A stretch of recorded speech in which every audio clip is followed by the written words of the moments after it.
Que lugar estranho. E essas cores ao meu redor não parecem reais? Patrick sente como se estivesse em um velho filme em preto e branco dos anos 50. Um filme absurdo, desenhado a lápis por crianças. Patrick não consegue entender como chegou aqui. Ele começa a andar e olhar à sua volta. Parece ser um velho parque abandonado. No horizonte, Patrick vê a luz de lanternas noturnas, iluminando os lados inferiores de folhas de carvalho. Como uma mariposa, ele corre em direção à luz. Andando por algumas árvores, ele chega a uma colina aberta. Abaixo há uma grande e iluminada metrópole. Patrick não consegue entender que cidade era aquela. Ele obviamente nunca tinha estado aqui antes. Patrick então avista um pequeno banco e senta-se para poder organizar seus pensamentos e descobrir o que fazer em seguida. Só que neste momento a silhueta de um estranho paira à distância. Um homem de casaco e chapéu está andando pelo parque. Patrick fica um pouco tenso ao vê-lo, mas decide esperar chegar mais perto. Talvez ele esclareça a situação. Enquanto o estranho se aproxima, as características de seu rosto se tornam visíveis. Quando o homem de chapéu já está perto do banco, ele pede permissão para se sentar. Patrick, posso me sentar? Como esta pessoa sabe meu nome? Pensa Patrick. Antes deste fazer a pergunta, o misterioso homem com um sobretudo começa a responder tudo o que aparece na cabeça de Patrick. O estranho se apresenta como Tony, mas depois de alguns minutos Patrick começa a duvidar se este é o verdadeiro nome dele. Tony passa a listar muitas das pessoas com quem Patrick está trabalhando atualmente. Então o estranho diz, todos eles vão morrer.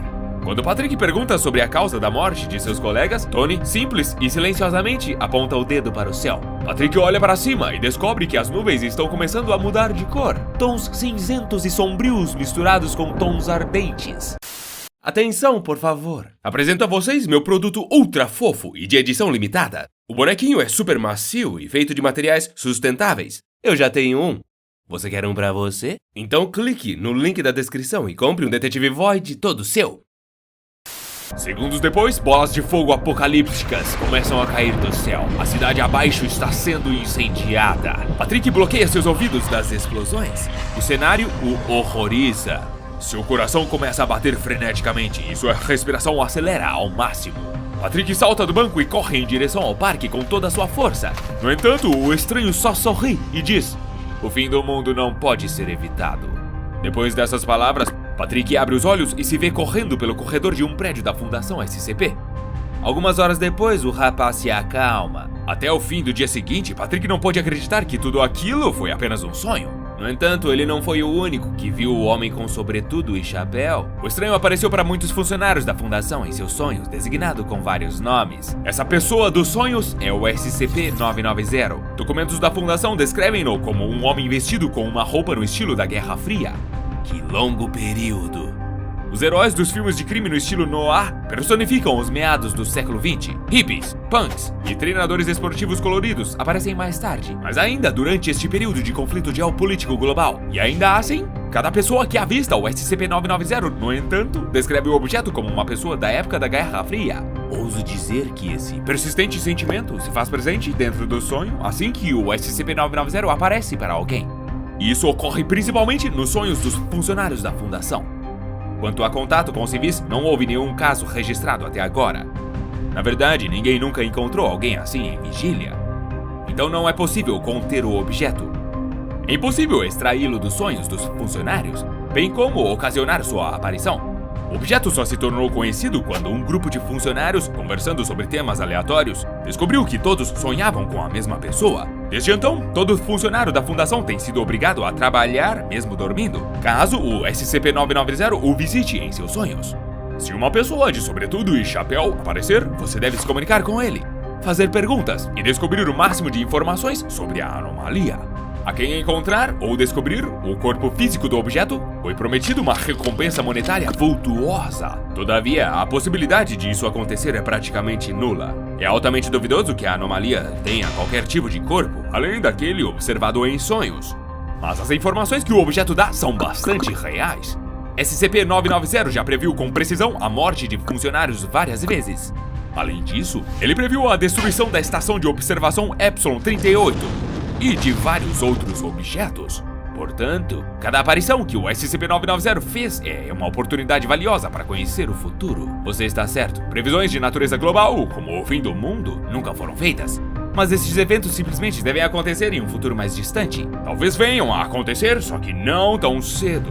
O objeto pode ser considerado um preditor seguro, mas nem todos os encontros entre os funcionários e a anomalia foram seguros. Por exemplo, um dos agentes não apareceu para trabalhar por causa do SCP-990. Os colegas do agente ficaram preocupados e foram até a casa dele, onde o encontraram dormindo em paz. O que ocorreu foi que o homem estava dormindo já por cerca de 18 horas, mas não conseguiram acordá-lo. Depois de 40 horas de sono, o agente finalmente acordou por conta própria. Mas seu despertar não foi tão pacífico como seu sono. Todas as funções fisiológicas do agente foram bruscamente ativadas. Ele estava em um estado extremamente agitado, como se uma multidão de zumbis o estivesse perseguindo. Seu coração estava batendo no limite do alcance humano, quase estourando para fora de seu peito. Sua pressão sanguínea quebrou quase todos os recordes concebíveis. O agente gritava alto sobre o fim do mundo. Ele descreveu uma série de eventos muito plausíveis que poderiam eventualmente ocasionar o lançamento de ogivas nucleares. Mísseis voariam para a Europa Central e Leste da Ásia, o que levaria à destruição de 98% de toda a humanidade. O SCP-990 passou todas essas informações para o agente em um sonho. Agentes da Fundação começaram a verificar posteriormente tudo o que foi relatado. Eles conseguiram eliminar o primeiro elo desta cadeia de eventos perigosos, e graças a isto, o dia do juízo nuclear não aconteceu. Entretanto, o agente que forneceu essa importante informação não resistiu à carga mental e morreu de choque.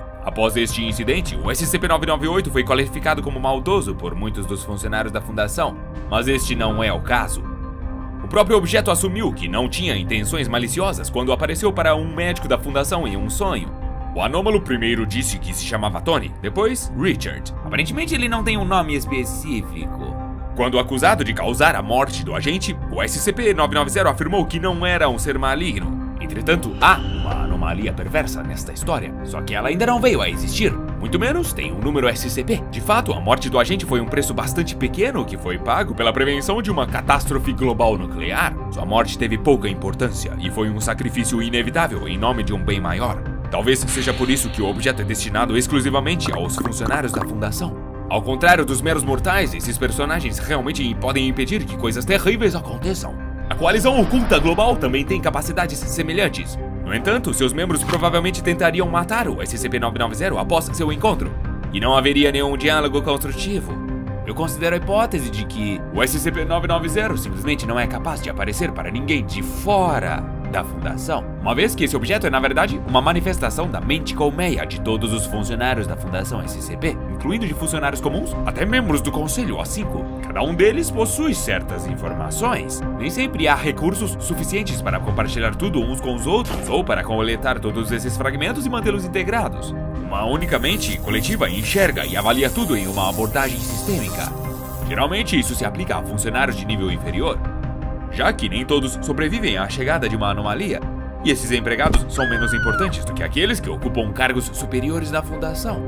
Se for assim, o SCP-990 é uma anomalia natural, ou o SCP-990 foi especificamente projetado por algum programa secreto? Na minha opinião, a segunda opção é a mais provável. A maioria dos funcionários não estão cientes deste projeto, porque caso contrário ficariam bem descontentes, sabendo que estão sendo usados como forragem de canhão, mesmo que fosse para propósitos nobres. Mas então, por que não usar pessoal da classe D? Porque eles não são os mais confiáveis. Se nos sonhos deles lhes contarem sobre certas catástrofes ou sobre a morte de funcionários da Fundação, os Ds não vão ficar tão chateados com isso. Ou seja, eles poderiam não contar nada a ninguém do que ficaram sabendo. De qualquer forma, eles não costumam ter tempo para compartilhar seus sonhos. Por outro lado, é possível que o SCP-990 seja natural, mas que tenha sido simplesmente obrigado a aparecer na cabeça do pessoal da Fundação. Pense nisso por um momento. Se o objeto só pode ser detectado mentalmente, por que não colocá-lo na cabeça dos funcionários? Acontece que os sonhos dos funcionários são uma espécie de câmara de contenção. A gerência da Fundação não teve outra escolha. Mas quando uma versão maligna do SCP-990 aparece, então aí sim ela pode ser colocada nos sonhos do pessoal da classe D. Se isso for verdade, então surge outra pergunta. Como a gestão conseguiu inserir a anomalia nos sonhos de pessoas específicas?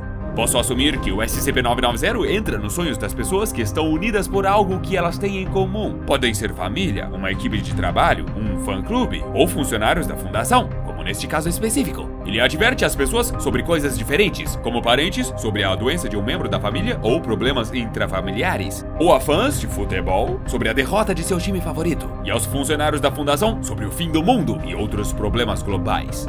Neste caso, verifica-se que o SCP-990 é um fenômeno energético.